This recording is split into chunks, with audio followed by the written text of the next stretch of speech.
मुनिराज ने जो प्रवचन में मंगलाचरण किया था महामंत्र राज का, वो महामंत्र को अच्छे से कंठस्थ कर देता है, क्योंकि 3 बार बोला था महाराज ने, वो 3 बार उसने श्रवण किया और उसको कंठस्थ हो जाता है। महाराज की छवि को अपने हृदय में विराजमान करके महामंत्र का स्मरण करता है। शेर उसके ऊपर झपट्टा मारता है और पंजों से उसके शरीर को विदारित करके उसका प्राणांत कर देता है। वहीं पर उसका प्राणांत हो जाता है। उधर माँ रो रही थी। माँ का एहसास कभी झूठा नहीं होता। तो माँ का एहसास था, उसके हृदय में कुछ अजीब सा महसूस हो रहा था। मुखिया जी एक बार और चले जाओ, एक बार देख लो, रात घिर आई है, मेरा बेटा छोटा है, एक बार देख करके आओ। वो जाता है और देखता है। क्या देखता है? कपड़े खून से लथपथ पड़े हुए हैं। माँ को बुलाने जाता है। माँ पहचान जाती है कि तो मेरा अकृत पुण्य है, मेरा अकृत पुण्य है। बेटा ये क्या हो गया तुझे? कहाँ चला गया तू? किसी वन्य पशु ने मेरे बेटे को खा लिया, वहीं पर अंगुलियां पड़ी हुई है। हाँ हाँ, अनर्थ हो गया। मुझे महसूस हो रहा था, लेकिन काश मैं उसी वक्त स्वयं आ जाती तो मेरा बेटे का ऐसा मरण नहीं होता। वो रोती है, चीखती है, चिल्लाती है, बेटा अकृत तुम कहाँ चले गए? तुम ही तो मेरे थे, और बाकी तो सारा परिवार वैसे ही समाप्त हो गया था। तुम कहाँ चले गए? और बेटे ने शुभ भावों से मरण करके सम्यक दर्शन के प्रभाव से वहां से सौधर्म स्वर्ग में महर्धिक देव के रूप में जन्म ले लिया। उस स्वर्ग के अंदर जा करके अन्य देवता लोग आते हैं, उसको स्नान कराते हैं। जब उपाक्षया से लौटता 16 वर्ष का राजकुमार सा, उसको नहला धुला करके सुंदर वस्त्राभूषण पहना करके जिन मंदिर में ले जाते हैं, और जिन मंदिर में प्रभु की वह पूजन करता है सम्यक दृष्टि देव। और पूजन करने के बाद में अवधि ज्ञान से जानता है कि माँ रो रही है, माँ तड़प रही है। आप देखते हैं आगे होता है क्या। अभी आप बहुत अच्छे स्थान पर हैं। मैं नहीं चाहती कि जिन मंदिर से बाहर आपको निकालो। और वह महर्धिक देव उस जिन मंदिर में अभी बैठा हुआ है। आप लोग फिर कल आएंगे और देखते हैं उसके पूजन के प्रभाव से आखिर क्या होने वाला है। तो खीर भी बन गई। ये कहानी है तकदीर से लड़ाई इंसान की, ये कहानी है जी आगम पुराण की। खीर बनी सुगंध अपार मुनिवर आएंगे। हाँ निश्चित आएंगे ही आएंगे मुनिवर। खीर बनी सुगंध भरपूर मुनिवर आएंगे जरूर। वह द्वार पे खड़ा प्रतीक्षा कर रहा, देकर ऋषिवर को आहार भरा पुण्य का भंडार। जय जय रे जयधारी ऋषिराज की, ये कहानी है जी आगम पुराण की। तक मन में पशु चराने लाया, किंतु निद्रा ने आ घेरा। मुखिया को देख वन में ही छिप गया। सुन सुव्रत मुनि का उपदेश, धारा उसने समकित भेष। व्रती बनने के मन में ही ठान ली, ये कहानी है जी आगम पुराण की। तकदीर से लड़ा इस चल संसार में अचल स्वरूप की और धावमान, इस गतिशील संसार में गति आगति से अति दूर ऐसे परमात्मा स्वरूप की और प्रवाहमान इस अथिर संसार में परम अथिर स्वात्म तत्व को जिन्होंने जान लिया है, जो सदा जीते ही रहते हैं, जिनका वास्तव में जन्म होता ही नहीं, फिर भी कहते हैं कि आज जन्म दिवस मना रहे हैं। कैसे मनाए उनका जन्म दिवस, जो कहते हैं कि मेरा जन्म होता ही नहीं, जो जन्म मरण से परे है, ऐसे ज्ञायक तत्व को जिन्होंने जान लिया है और कहते हैं नादा जो सोध सोचे वह, मैं तो जैसा हूँ वैसा हूँ, ज्ञाता हूँ दृष्टा हूँ, स्वयं को जानन और देखनहारा हूँ। जब मेरा जन्म ही नहीं होता तो मेरा जन्म दिवस कैसे मनाया जा सकता है। यकीनन ऐसे भावी भगवान की अभिव्यक्ति का प्रागट्य होने का आज महामहोत्सव है, प्रकटीकरण हुआ है। क्योंकि भगवान से साक्षात तो हम कुछ ले नहीं पाते, तो भगवान ही किसी ऐसे व्यक्ति को चुनते हैं जो व्यक्तित्ववान हो, महान हो, श्रेष्ठ हो और आगामी भगवान हो। ऐसे महान आत्मा को चुनते हैं। ये बात तय है कि सागर का सीधा पानी हम पी नहीं सकते, लेकिन जब तपन आती है और सागर से वो पानी की वाष्प निकलती है, वही बादलों में परिवर्तित हो जाती है और फिर वह बरसते हैं तो पानी हमारे पेय हो जाता है।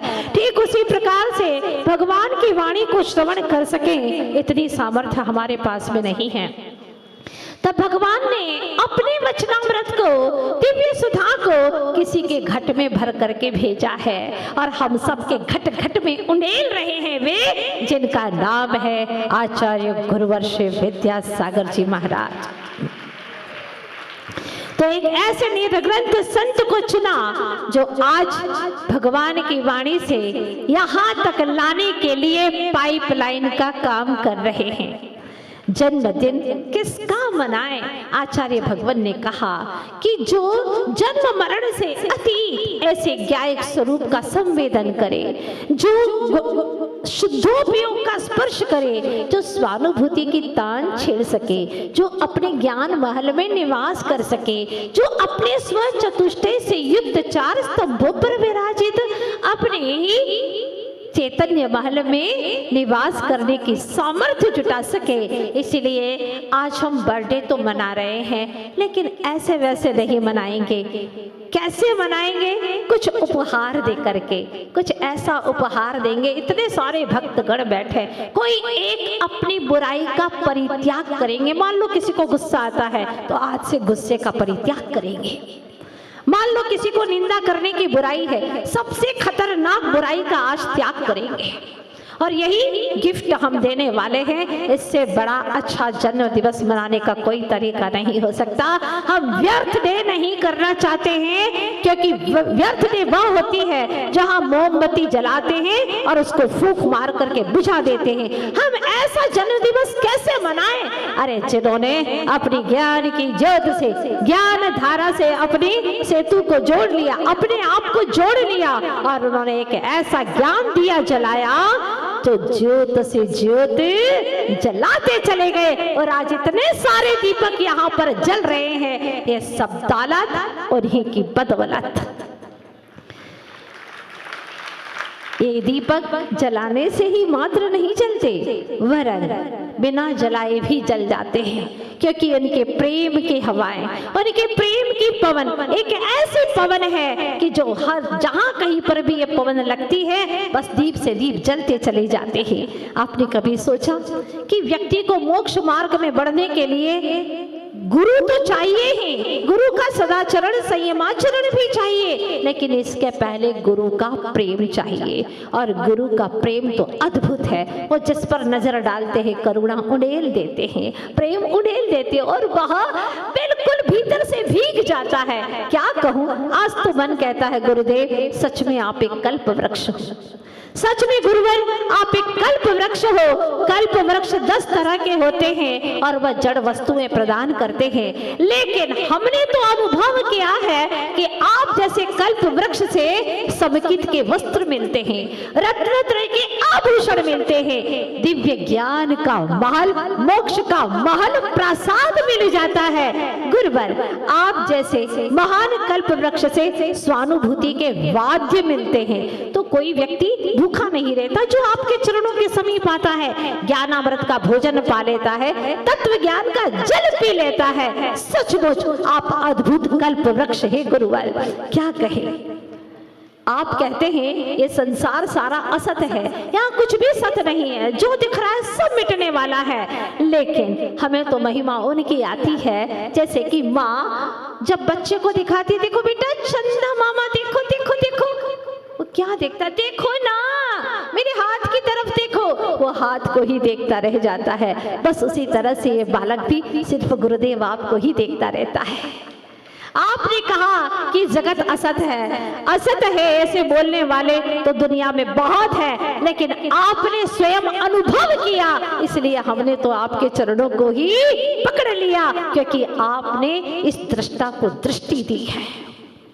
इस दृष्टा को, जानन देखन हारे को आपने दृष्टि दी है। सच ही कहा है किसी ने, सतगुरु दीनी ऐसी नजरिया हर कोई लागे मीत रे। ऐसी नजरिया दी है कि हर कोई मीत दिखाई देता है। अब कोई पराया नहीं लगता, सबसे हो गई प्रीत रे। कई लोग नफरत करे मुझसे, लेकिन कहाँ है मुझे इतना अवसर कि मैं उनसे नफरत करूं, क्योंकि आपने इतना प्यार, प्रेम, जो स्नेह उड़ेला है मुझ पर। और मन गाता है जब ऐसा प्रेम जन जन के प्रति हो जाता है। आचार्य भगवान का प्रेम सामान्य नहीं है, करुणा से भरा हुआ, और हर आत्मा को परमात्मा बनाने वाला प्रेम वहां लुटाते रहते हैं। क्या जैन हो, जन जन के प्रति ही वो अपना प्रेम लुटाते हैं। क्या पशु उसको परमेश्वर बनाने की भावना रखते हैं। इसीलिए आचार्य भगवान ने जन जन के लिए उपदेश दिया, ज्ञान दिया, उद्धार के लिए मार्ग प्रशस्त किया। कहते हैं ना, प्रेम जब अनंत हो गया, रोम रोम संत हो गया। हाँ, प्रेम जब अनंत हो गया, रोम रोम संत हो गया। आत्मा स्वभाव से महान, महान से महंत हो गया।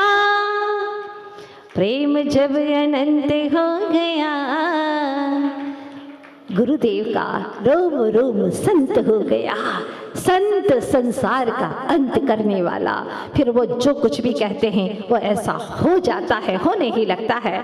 76 वर्ष में भी, दीक्षा के 54 वर्ष में, जिन्होंने देश की दिशाएं बदल दी, भक्तों के जीवन की रेखाएं बदल दी, जो प्राचीन जीर्ण शीर्ण क्षेत्र थे उन्हें ऐसा तराशा कि हजारों वर्ष तक हमारी जिन संस्कृति को अजर अमर कर दिया।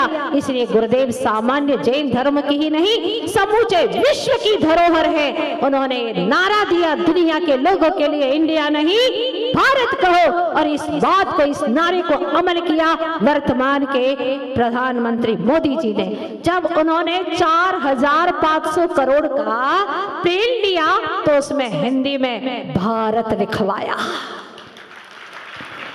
गुरु के आभा मंडल का ऐसा ही प्रभाव पड़ता है। अरे देव, मनुष्य क्या, उनकी तो आज्ञा मानने के लिए देव भी तरसते रहते हैं। जैनों की संख्या यद्यपि बहुत अल्पसंख्यक है, उसमें भी कई कई धाराओं में लोग बटे हुए हैं, मात्र कुछ कुछ लोगों तक ही उनकी आवाजें पहुंच पाती है। फिर भी आज हम देखते हैं उनके माध्यम से वो शास्त्र दिखा करके दान की प्रेरणा देते हैं, और अरबों करोड़ों के ऐसे ऐसे जिन संस्कृति के कार्य हो गए। वास्तव में ये बिना अपने भावों का, अपने वचनों का प्रभाव पड़े बिना ऐसा कोई कार्य नहीं कर सकता। इसलिए आचार्य भगवान तो बस यही कहते हैं कि मुझको फूलों से प्यार नहीं, मैं कांटों का दीवाना हूँ। मुझको फूलों से प्यार नहीं, मैं कांटों का दीवाना हूँ। जल जाऊं ऐसा दीप नहीं, जल जाने वाला परवाना हूँ, जल जाने वाला परवाना हूँ। और सुनिएगा, ये किसी को मंत्र यंत्र कुछ नहीं देते, फिर भी उनके वचनों से, उनके आचरण से लोग इतने प्रभावित हो जाते हैं।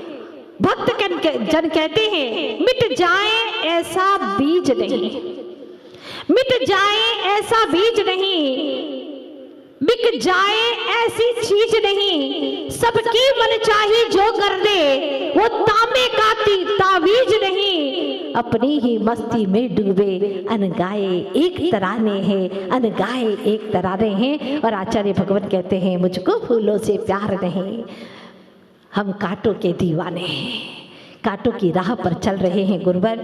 और उनके विचार के अनुसार यह शिक्षा नीति में हिंदी को बहुत दिनों दिन उसका महत्व बढ़ता चला जा रहा है, और इसकी एक प्रतिरूप मूर्ति है ये प्रतिभा स्थली की बहन है। जिन्होंने आचार्य भगवान के सपनों को साकार करके आज एक दो नहीं हजारों बालिकाओं को संस्कारित कर रही हैं।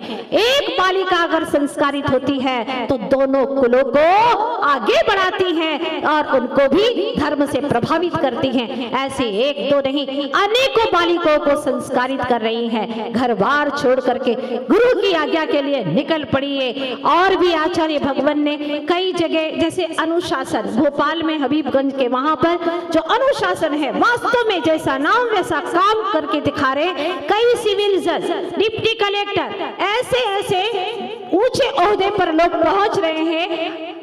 प्रशासनिक सेवाएं लोगों को मिल सके, इसके लिए आचार्य भगवान ने बहुत कुछ ध्यान दिया। और क्या कहें, कई घरों में त्यागी व्रती बन गए। गुरुदेव की प्रेरणा से, उनके आशीर्वाद से कई गायों को जीवन दान मिल गया। कई ऐसे लोग हैं जो धन खर्च नहीं कर पाते,